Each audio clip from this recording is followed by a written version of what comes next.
आदाब। Income, savings, investment और digital economy पर यह खास प्रोग्राम लेकर हाजिर हूं मैं वैभव श्रीवास्तव।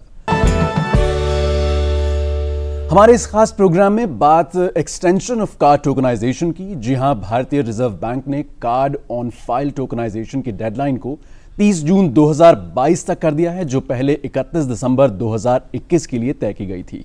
अब आरबीआई द्वारा लिए गए इस कदम का क्या मतलब है, कंज्यूमर्स पर इस बात का क्या असर पड़ने वाला है और किस तरीके से हमें एहतियात बरतनी है, इसी पर बात करने के लिए आज हमारे पास दो बहुत ही खास मेहमान हैं। जाने माने चार्टर्ड अकाउंटेंट और business management guru doctor Sharad Kohli और जामिया मिलिया इस्लामिया में professor of economics doctor Shahid Ahmad. आप दोनों का हम अपने प्रोग्राम में स्वागत करते हैं, वेलकम करते हैं। डॉक्टर कोहली, एक बहुत अहम सवाल इस वक्त ये आता है कि हम फिलहाल टोकनाइजेशन की बात कर रहे हैं। हम जानते हैं कि ऑनलाइन वर्स या मेटावर्स ऑलरेडी आ चुका है, नॉन फंजिबल टोकन्स हैं, क्रिप्टो करेंसीज हैं, और इन सभी चीज़ों को जब बना दिया गया है तो साथ ही साथ इनको रखने का एक जरिया भी बनाया जाएगा। क्या आपको लगता है कि टोकन्स के लिए कोई अलग अकाउंट होगा या टोकन्स की सेफ्टी के लिए कोई अलग जगह बनाई जाएगी? जी हाँ, बहुत उम्दा सवाल आपने उठाया है वैभव के। ये टोकन्स कहाँ रखे जाएंगे?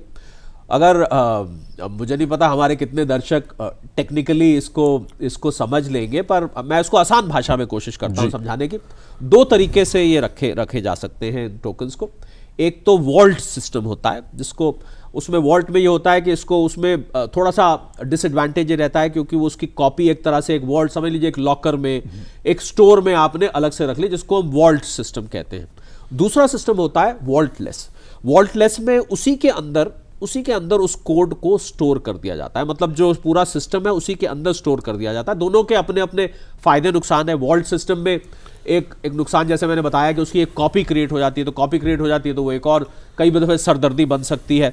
और अगर आप उसका वॉल्ट नहीं बना रहे हैं, उसी के अंदर कर रहे हैं, तो ये दो तरीके से इनको स्टोर किया जाएगा। और वैभव, अगर आप इजाजत दें तो मैं जो अभी डॉक्टर शाहिद ने बात कही उसमें दो लाइन जोड़ना चाहूंगा, क्योंकि मैं एक वकील भी हूं और मैं जो कानून नए आ रहे होते हैं, जो चल रहे होते हैं, उनको बड़ी बारीकी से फॉलो करता हूं। तो पर्सनल डेटा प्रोटेक्शन बिल हमारे संसद में, पार्लियामेंट में बहुत जल्द आने वाला है, जिसके अंतर्गत जो आपने पूछा था कि जो हम डेटा डालते हैं वो कितना सेफ है, क्या हमारी मर्जी के खिलाफ उस डेटा को रखा जा सकता है। तो जब ये पर्सनल डेटा प्रोटेक्शन बिल आ जाएगा, हालांकि आईटी एक्ट के सेक्शन 43A में, 72, 73A में भी प्रोविजन है, पर पीडीपी आने के बाद, पर्सनल डेटा प्रोटेक्शन बिल आने के बाद, आप किसी की मर्जी के खिलाफ उसका कोई भी डेटा, कार्ड में ही नहीं, आपने जहां भी ऑनलाइन डेटा प्रोवाइड किया है, वो आपकी मर्जी के खिलाफ नहीं लग पाएगा। वो बिल डिस्कशन में है, फॉर्मुलेशन में है, और हम उम्मीद कर रहे हैं कि आने वाले 1-2 सेशन में इस बिल को पेश किया जाएगा। क्योंकि पीछे आपको याद होगा कि जो ऑनलाइन सोशल मीडिया प्लेटफॉर्म्स है, ट्विटर है, फेसबुक है, इंस्टाग्राम है, जितने भी व्हाट्सएप है, इनसे काफ़ी जद्दोजहद चल रही थी सरकार के साथ इनकी, कि इन्होंने डेटा कहाँ रखा हुआ है, ये डेटा कहाँ रखा जा रहा है। ये भी एक मुद्दा है कि डेटा भारत के अगर नागरिक का डेटा है तो वो भारत में होना चाहिए। उस डेटा को अगर आप अमेरिका, चाइना, जापान या कहीं रख रहे हैं तो ये भी एक एतराज़ की बात हो जाती है। तो पीडीपी बिल, मुझे लग रहा है इन सब जो मुद्दे हैं उनको बिल्कुल क्लियर कर देगा, और मुझे लग रहा है देश के जो सिटीजन्स हैं वो अपने आप को बहुत महफूज फील करेंगे। बिल्कुल, बहुत ज़रूरी होता है कि हम किसी भी ऑनलाइन ट्रांजैक्शन के वक्त अपनी कार्ड की डिटेल्स तो डालते ही डालते हैं, साथ ही साथ हम इस बात को भी जानते हैं कि हमारा बैंक या जिस भी फाइनेंशियल सिस्टम के ज़रिए हम ये ट्रांजैक्शंस को अंजाम दे रहे हैं, उनके पास हमारी बाकी डिटेल्स भी होती हैं, यानी हमारा पैन कार्ड, आधार कार्ड। डॉक्टर शाहिद, कितनी ज़रूरी है ये बात कि आरबीआई इस बात पर ध्यान दे, या वो ऑलरेडी इस बात पर ध्यान दे रहा है? हम अपने व्यूअर्स के हिसाब से सवाल जानना चाहते हैं कि जितनी भी डिटेल्स हैं, जैसे कार्ड डिटेल्स तो एक बात हुई, कार्ड डिटेल्स के अलावा बैंक डिटेल्स की अगर बात की जाए या आधार नंबर की बात की जाए, तो ऐसी बहुत सी गवर्नमेंट स्कीम्स हैं जो इन चीज़ों से जुड़ी हुई हैं। कार्ड डिटेल तो फाइनेंशियल डिटेल्स हुई जो हमारे फाइनेंस को ज़्यादा मजबूत बनाती हैं, जैसा डॉक्टर कोहली कह रहे थे कि एक प्रोटेक्शन शील्ड दे देती है अगर हमने टोकनाइजेशन लगा दिया तो। लेकिन इसके अलावा जितनी भी और डिटेल्स हैं, उनका जो मिसयूज है, उनका गलत इस्तेमाल है, वो और कई तरीके से किया जा सकता है, जिसके सिविल या क्रिमिनल कॉन्सिक्वेंसेस भी हो सकते हैं।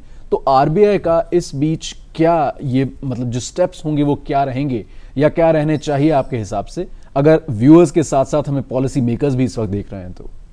जो पैन और आधार कार्ड का डेटा है वो भी बहुत सेंसिटिव डेटा है, पर्टिकुलरली पैन का डेटा बहुत टैक्सेशन और फाइनेंशियल पैन से मोस्टली पैन और आधार कार्ड से आज की तारीख में जो बैंक अकाउंट्स हैं वो लिंक हो रहे हैं और मोस्टली अकाउंट लिंक हो ही गए हैं।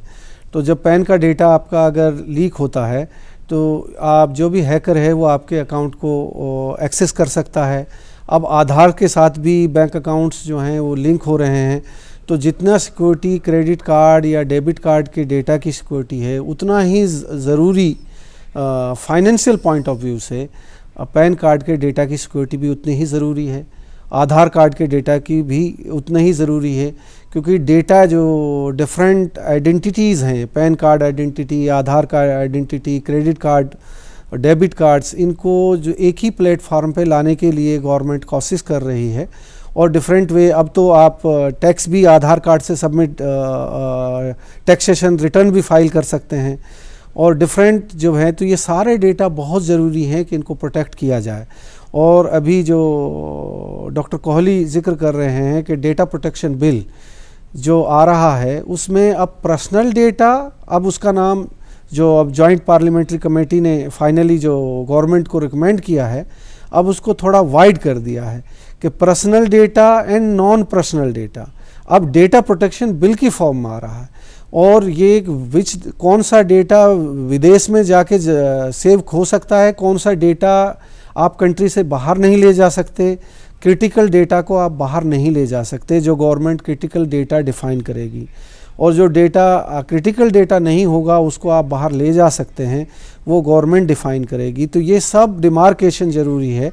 मेरी ओपिनियन में ये पैन का डेटा, आधार का डेटा, जो आधार डेटा का मतलब है बायोमेट्रिक डेटा भी आप एक्सेस कर सकते हैं, आपकी बायो इन्फॉर्मेशन भी, कि आप बहुत से आप अपने कंप्यूटर्स में आपका आई का और उसका आप सेफगार्ड लगाते हैं कि आप पासवर्ड देते हैं।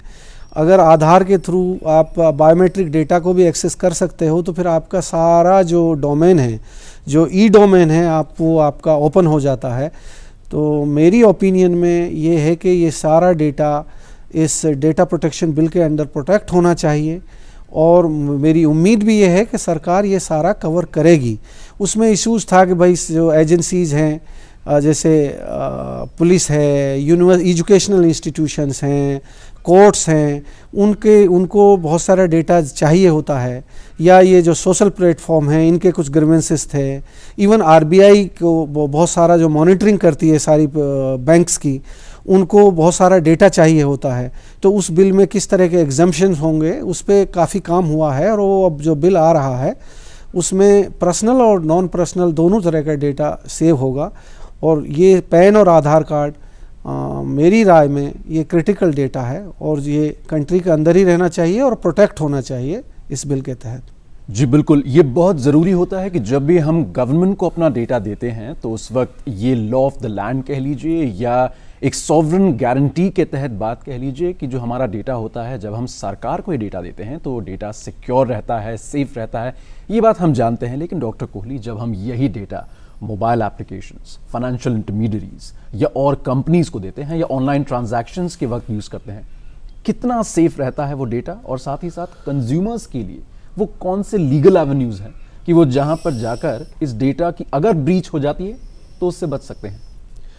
देखिए, जहाँ तक डेटा फीड करते वक्त उसकी सेफ्टी की बात है कि आप जगह जगह, और आजकल तो आप कुछ भी, जितनी ये ऐप आई हैं मोबाइल पर, आप जो भी ऐप ऑन करें पहले वो आपको कहता है न्यू टू द साइट या न्यू टू द ऐप, तो वो आपको लॉगिन करने को कहेगा और आपको वो न्यू जहाँ पूछेंगे तो वो आपका नाम, फिर उसके बाद नाम वाम तो लेगा ही लेगा, उसके बाद आपके बाकी डिटेल्स, आपने मान लीजिए कोई ट्रांजैक्शन करनी है तो सीधा वो क्रेडिट कार्ड पे आ जाएगा आपका या डेबिट कार्ड पे आ जाएगा।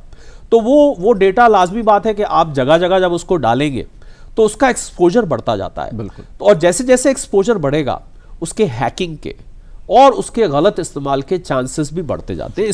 इसमें कोई दो राय नहीं है। इसमें अगर मैं कहूं कि आप आंख बंद करके आंख पे पट्टी लगा के डालते जाइए कार्ड, तो मैं गलती करूंगा वहां पर। तो इसलिए हम तो अपने दर्शकों को यही सलाह देंगे कि जहां पर भी आप डेटा डालें, आप पहली बात तो एरे गैरी साइट पर, मतलब जो कई बार वो बहुत ज़्यादा ऑथेंटिक, बहुत ज़्यादा नोन नहीं होता है, वहां पर डेटा नहीं डालना चाहिए।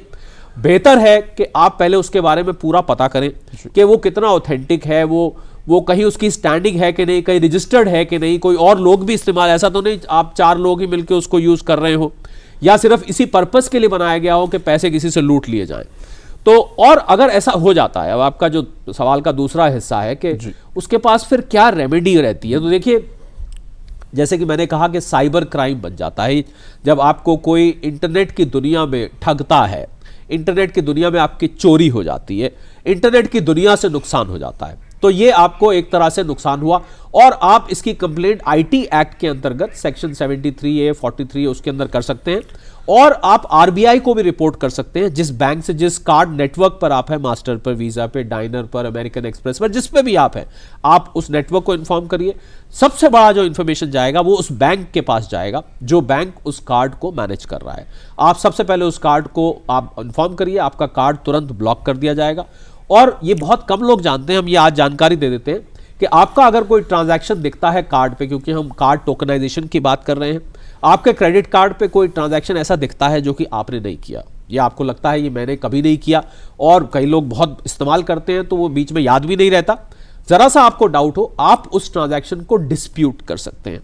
आप तुरंत फोन में लाइए बैंक को, उनको बोलिए कि ये ट्रांजैक्शन मैंने नहीं किया है, वो उसकी तहकीकात करेंगे और तहकीकात करने से पहले ही उस ट्रांजैक्शन को, इसको हम बोलते हैं benefit of doubt goes to the customer. तो ये नियम होता है, रूल होता है कि सबसे पहले आपको उसका क्रेडिट वापस दे दिया जाएगा। अब बाद में वो उनसे लड़ते रहेंगे कि भाई आपका है या नहीं है, तो उसको डिस्प्यूट, और दूसरा कार्ड को ब्लॉक करा देना चाहिए, क्योंकि अगर वो उस व्यक्ति के पास, उस शख्स के पास आपका डेटा पहुंच चुका है तो वो लाजमी बात है उसका गलत इस्तेमाल और जगह भी करेगा। एक जगह कराए तो आप उसको पहले तो कार्ड को ब्लॉक कर दीजिए, और आपको बैंक भी यही सलाह देगा कि पहले से आप कार्ड ब्लॉक कर दें। और बड़ा अच्छी बात यह है वैभव, जो कि हमारे दर्शक जानना चाहेंगे, कि जैसे ही आपका कार्ड ब्लॉक होता है तो आदमी सोचता है यार मैं तो इस कार्ड से ही महरूम हो गया, अब तो मेरे पास ये कार्ड रहा ही नहीं, तो तुरंत सारे ही बैंक आपको 2 दिन के अंदर अंदर नया कार्ड भेज देते हैं। तो इसलिए ये चिंता करने की बिल्कुल बात नहीं है। बाकी आपके पास, आप जाके साइबर कंप्लेंट कर सकते हैं, ऑनलाइन भी ये कंप्लेंट करी जाती है। मैंने अभी एक जिस पुलिस स्टेशन का आपको जिक्र किया था, कहीं कहीं तो ये पुलिस स्टेशन भी है, वहां जाके आप कंप्लेंट को रजिस्टर कराएं,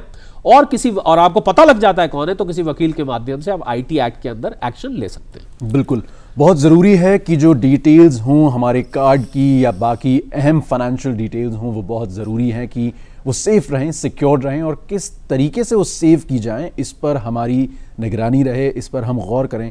डॉक्टर कोहली, कितना ज़रूरी होगा कि एक कंज्यूमर या एक वो इंसान जो खुद इस कार्ड को इस्तेमाल कर रहा है और अपनी डिटेल्स डाल रहा है, उसकी मर्जी से कि डिटेल कहाँ सेव की जाए वो उसकी मर्जी हो, इस डिटेल पर किस किस का हक हो ये भी उसकी मर्जी हो, और साथ साथ कब ये डिटेल्स बाकियों के साथ शेयर की जाए, कंज्यूमर की मर्जी का क्या? देखिए, मर्जी की जहां तक बात है, अभी जैसे डॉक्टर शाहिद ने जिक्र किया था कि नीचे एक टिक बॉक्स होता है कि आपकी डेटा सेव की जाए कि नहीं की जाए, लोग उस पर ध्यान नहीं देते हैं। वो ठीक है, क्या हुआ, डाला, अभी ट्रांजैक्शन होगा, उसके बाद इनको कोई लेना देना नहीं, पर ऐसा नहीं होता है। आपकी डिटेल वाकई में सेव हो जाती है, हमेशा के लिए सेव हो जाती है। और उसमें अभी देखिए, मैं आपको एक एग्जाम्पल देता हूँ इसका, क्रेडिट कार्ड का ही, क्योंकि हम टोकनाइजेशन की बात कर रहे हैं, ये बात जानना बहुत ज़रूरी है। आप जब अपने क्रेडिट कार्ड देके कुछ सामान खरीदते थे, कुछ सर्विस लेते थे, और वो मंथली चार्ज होता था, तो आपके कार्ड पे हर महीने वो चार्ज आता जाता था। लोग छटपटाते थे इसको बंद करने के लिए कि इसको बंद कैसे करें, क्योंकि वो सर्विस नहीं इस्तेमाल कर रहे, उनको नहीं चाहिए, पर वो हर महीने उनके कार्ड की स्टेटमेंट में दिखता था। आरबीआई ने इस पे पीछे आपको चंद महीने पहले इस पे रोक लगाई, और अब ये ऑनगोइंग ट्रांजैक्शन जो होते हैं वो बंद हो गए। तो जितने लोग ये मंथली पेमेंट लेते थे उनको दिक्कत आई, जो देते थे उनको भी दिक्कत आई, जो लेते तो आरबीआई ने कहा कोई बात नहीं, ये दिक्कत उस दिक्कत से अच्छी है कि आपकी मर्जी के बगैर पैसा ले लिया जाए। तो मुझे लग रहा है कि जो जितने भी लोग इस्तेमाल कर रहे हैं उनको एक तरफ रिजर्व बैंक की ये ड्यूटी बनती है, बैंकिंग नेटवर्क की ड्यूटी बनती है, डिजिटल प्लेटफॉर्म्स की ये ड्यूटी बनती है कि वो हमारे डेटा को सिक्योर रखें, पर कुछ ड्यूटी हम ग्राहकों की भी बनती है कि हम गलत तरीके से या लापरवाही ना दिखाएं। हम बिल्कुल बिना सोचे समझे अपनी कार, साहब मेहनत का कमाया पैसा है, खून पसीने की कमाई है, उसको आप इतनी आसानी से किसी को आप समझ लीजिए आपने, मैं तो आसान भाषा में वैभव ये कहूँगा कि आपने अगर अपने क्रेडिट कार्ड की इंफॉर्मेशन बहुत सस्ते में और बहुत आसानी से डाल दी, तो समझ लीजिए आपने बटुआ जेब से निकाल के किसी को पकड़ा दिया। अब ये उसकी मर्जी है, उसमें से पैसे निकाले या उसको वैसे ही रखे रहे। तो जितने ध्यान से आप अपने बटुए को संभाल के रखते हैं, उतने ही ध्यान से अपने कार्ड की डिटेल रखें। ऐसे अंधाधुन इसको नहीं देना चाहिए। बहुत ही रिप्यूटेड प्लेटफॉर्म अगर है जहां पर पूरी सिक्योरिटी का इंतजाम है, तो वहीं पर आपको अपना डेटा शेयर करना चाहिए, वरना मैं तो ये कहूंगा डेटा शेयर करना ही नहीं चाहिए। बिल्कुल, डेटा शेयरिंग की हमने बात की, बहुत ही डिटेल में इस बात को जाना कि कितना ज़रूरी होता है कि डेटा को जब हम शेयर करें तो उस पर बहुत ज़्यादा कड़ी नज़र रखें कि कहाँ पर डेटा शेयर किया जा रहा है। जो वेबसाइट है या जो वेंडर है या जो इंटरमीडियरी है फाइनेंस की टर्म्स में अगर कहा जाए, तो उसके पास जब डिटेल्स जा रही है तो वो डिटेल जो हो वो सही हो, वो गलत बिल्कुल भी ना हो। अब सर सवाल ये होगा कि हमने कंज्यूमर्स की विश की बात तो की, डॉक्टर कोहली, साथ साथ जैसा कि डॉक्टर शाहिद ने बताया कि बहुत अहम है ये बात कि आरबीआई का इस पे पूरा जो ये पकड़ बनी हुई है वो बनी रहे और वो बनी रहनी भी चाहिए। लेकिन जो लॉज इसको रेगुलेट करते हैं डेटा शेयरिंग को, या और इस बात पर मैं डॉक्टर शाहिद से भी जानना चाहूँगा इसके बाद कि किस तरीके से जो डेटा शेयरिंग के लॉज हैं, क्या अगर कस्टमर इंडिया का है, हिंदुस्तान का है, तो उसके जो लॉज हैं वो हिंदुस्तान वाले ही कानून लागू होने चाहिए, या कंपनी ये कह सकती है कि भाई हम तो बाहर की कंपनी है, हमारे ऊपर जो कानून लागू होते हैं वो उस देश के लागू होंगे? इसमें आपका क्या कहना है? आपने वैभव दुखती नब्ज पे कहते हैं ना हाथ रख दिया। यही से ही सारा ये जो डेटा प्रोटेक्शन बिल आया था, जिसका अभी डॉक्टर शाहिद ने कहा कि अब पर्सनल से उसको नॉन पर्सनल पे भी लाया जा रहा है, यही से ये डिस्कशन शुरू हुआ था। क्योंकि हमारे लाखों करोड़ों लोगों के डेटा यहां से बाहर के सर्वर्स पर स्टोर किए जा रहे थे। और आपको बहुत कम लोग जानते हैं कि जब आप सोशल मीडिया इस्तेमाल करते हैं, आप फेसबुक, ट्विटर, इंस्टाग्राम, बहुत सारे सोशल मीडिया के माध्यम है, इनके डेटा भी आपको पता होगा सरकार और इनके बगैर इनके बीच में जद्दोजहद चली, पीछे हमने उसका जिक्र सीखा था पिछले हमारे जो पिछले आईटी मिनिस्टर थे कि भाई ये डेटा कहां रखा जा रहा है। इसकी जवाबदेही बनती है कि आप भारत के सिटीजन्स का डेटा भारत में रखें। तो अगर कोई बाहर रख रहा है तो मैं समझता हूं वो एक सिक्योरिटी इशू बन जाता है, एक सुरक्षा का इशू बन जाता है, सॉवरेनिटी का भी इशू वो बन जाता है कि हमारा डेटा है तो वो हमारे यहां रहना चाहिए। तो इसको लेके ये जो डेटा प्रोटेक्शन बिल जिसकी हम अभी जिक्र कर रहे थे, ये उस प्रॉब्लम को भी एड्रेस करेगा, ये उस समस्या का भी समाधान निकालेगा कि आप अगर किसी भारतीय नागरिक का डेटा ले रहे हैं तो आपको उसको भारत में ही रखना पड़ेगा और भारत में ही जवाबदेही होगी। ये नहीं हो सकता कि आप कह दें कि साहब अब यहां के कानून तो लागू नहीं होते क्योंकि ये तो डेटा अमेरिका में है या जापान में है या चाइना में है या किसी भी देश में है, तो अब इसको तो वहां के कानून लागू होते। ये अब एक्सेप्टेबल नहीं रहेगा। आपको हमें इसके लिए डेटा प्रोटेक्शन बिल का वैभव इंतजार करना पड़ेगा। जैसे ही वो आएगा, आपका जो सवाल है उसका बाकायदा उसमें जवाब दिया जाएगा। बिल्कुल। और डॉक्टर शाहिद, अगर बात की जाए, मैं आपसे ही ये सवाल पूछना चाहूँगा दोबारा। इस सिलसिले में जो मुझे उम्मीद है कि डेटा प्रोटेक्शन बिल में ये इंडियन सिटीजन्स पे जो कानून है, उनकी इन्फॉर्मेशन है, उस पे Indian laws will be applicable. लेकिन इसका एग्जांपल जिससे मुझे उम्मीद बढ़ती है, जो यूरोपियन लॉ है जिसको general data protection act EU का जो लॉ बना है, वो ये कहता है कि ईयू के साथ यूरोपियन कंट्रीज़ में जो भी लोग काम कर रहे हैं, चाहे वो फॉरेनर हैं, चाहे बिजनेस एक्टिविटीज़ हैं, यूरोपियन सिटीजन तो हैं ही शामिल, लेकिन अगर इंडियन भी वहाँ पर कोई किसी तरह का ट्रांजैक्शन कर रहा है, किसी तरह का इन्वॉल्वमेंट है, तो उनका डेटा जो जनरल डेटा प्रोटेक्शन एक्ट है वो हम तक एक्सेस रखते हैं अगर उनके टेरिटरी के अंदर या उनकी सॉवरेनिटी में हम लोग किसी तरह का भी बिजनेस एक्टिविटी या ट्रांजैक्शन काम कर रहे हैं। तो जब दूसरे कंट्रियों में इस तरह के प्रोविजंस लाए जा रहे हैं, तो मुझे उम्मीद है कि जो डेटा प्रोटेक्शन बिल आ रहा है पार्लियामेंट में, उम्मीद ये है कि शायद इसी जो बजट सेशन है इसमें आए, तो उसके अंदर भी ये प्रोविज़न होगा और होना भी चाहिए, क्योंकि ये अभी डॉक्टर कोहली ने कहा कि ये सॉवरेनिटी का इशू भी है। और ये ख़ास तौर से जो मेजर सोशल प्लेटफॉर्म हैं, चाहे वो फेसबुक है, इंस्टाग्राम है, या ये डिफरेंट जो है, इनको बहुत ऑब्जेक्शन है इस चीज़ से। और ये भी देखा गया है कि, और ये हमने देखा है कि पूरे डेटा बहुत से कंट्रीज़ में ये केसेस चल रहे हैं कि इलेक्शन के टाइम पे डेटा सेल कर दिया जाता है। ये बहुत सारे डिस्प्यूट आए हैं इंटरनेशनली। तो ये डेटा प्रोटेक्शन बहुत ज़रूरी है और इंडियंस पर इंडिया का कानून ही प्रभावी होना चाहिए, लागू होना चाहिए, और मुझे इसकी उम्मीद है इस बिल में ये होगा। बिल्कुल। तो चाहे बात डेटा सिक्योरिटी की हो या डेटा को कहाँ सेव किया जा रहा है, वैभव, इस सिलसिले में मैं एक बात डॉक्टर कोहली जो कह रहे थे कि भाई कैसे ये आपने जो पूछा कि कार्ड का जो टोकन्स को कहाँ रखा जाए। जो इसको एक ये हमेशा ध्यान रखने की ज़रूरत है आपके कि टोकन्स को और कार्ड की इंफॉर्मेशन को एक जगह नहीं रखना चाहिए। ये बेसिक फिलॉसफी है इसमें कि कार्ड के डेटा की इंफॉर्मेशन सिर्फ 3 लोगों के पास होगी। एक तो जो कार्ड होल्डर है उसके पास होगा कार्ड का नंबर, एक जो बैंक इशू करती है कार्ड उसके पास कार्ड नंबर होगा, टोकन नंबर भी होगा उसके पास, और एक डेटा नेटवर्क जैसे वीजा है, मास्टर कार्ड है, जिसने कार्ड इशू किया है उसके पास आपका टोकन भी होगा और आपका कार्ड नंबर भी होगा। और जो एज ए इंडिविजुअल जो आपके पास कार्ड होल्डर है तो आपके पास भी दोनों चीज़ होंगी। बाकी जो ई कॉमर्स का डोमेन है उसके पास सिर्फ टोकन होगा, कार्ड का नंबर नहीं होगा, उनके पास सेव होगा। तो जब आपको टोकन की इंफॉर्मेशन मिल जाए और आपके तो टोकन और आपका कार्ड की डिटेल कहीं एक कंप्यूटर पर या कहीं एक जगह नहीं सेव करना चाहिए।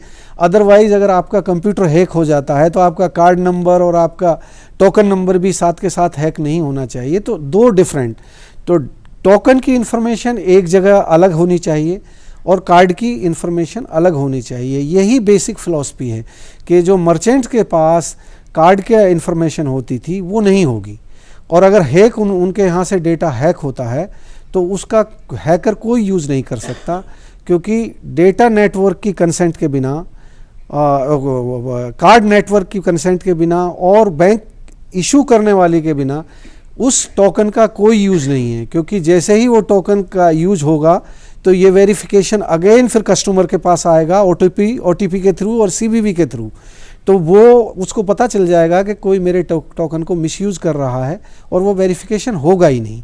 तो ये ऑटोमेटिक नहीं होगा। तो 2 पॉइंट्स पर होनी चाहिए, एक जगह नहीं रखें इस तरह की इंफॉर्मेशन को। बिल्कुल, तो बहुत अहम है कि हम डेटा सिक्योरिटी के इन सभी मुद्दों पर गौर करें, और साथ ही साथ अगर मैं डॉक्टर कोहली आपसे रिमार्क्स चाहूँ इस मुद्दे पर कि चाहे डेटा ब्रीच की बात हो या डेटा सिक्योरिटी की, चाहे गवर्नमेंट के ऑनलाइन ट्रांजैक्शंस को बढ़ावा देने की बात हो, और साथ ही साथ उसके प्रति उसको सिक्योर करने के लिए, जैसा आपने कहा, प्रोटेक्टिव शील्ड देने की बात हो, चाहे वो आरबीआई हो, मिनिस्ट्री ऑफ फाइनेंस हो, आप क्या कहेंगे कितना ज़रूरी है ये कदम टोकनाइजेशन का, और ये कितनी दूर तक जाएगा? बहुत अहम है वैभव ये कदम, क्योंकि जिस तरह से फ्रॉड कार्ड से रिलेटेड बढ़ रहे थे, लगातार शिकायतें आ रही थी रिजर्व बैंक के पास, कार्ड नेटवर्क्स के पास, बैंक्स के पास, और क्योंकि आरबीआई बैंकर्स बैंक है, बैंकों का भी बैंक है, तो लाजमी बात है कि जब शिकायत बैंक के पास जाती थी तो बैंक आगे आरबीआई को, तो जो आखिर में जाके शिकायत कहाँ रुकती थी, रिजर्व बैंक के पास रुक जाती थी। तो इतनी शिकायतें इकट्ठी हो गई थी कि उसका, मैंने कहा था ना, necessity is the mother of invention, तो उन्होंने फिर ये इजाद किया और ये एक कोड बनाइए, कोड टोकन रिक्वेस्टर होगा, एक कार्ड होल्डर होगा, एक डेटा नेटवर्क होगा, एक बैंक होगा, सारे प्लेयर सेट कर दिए गए।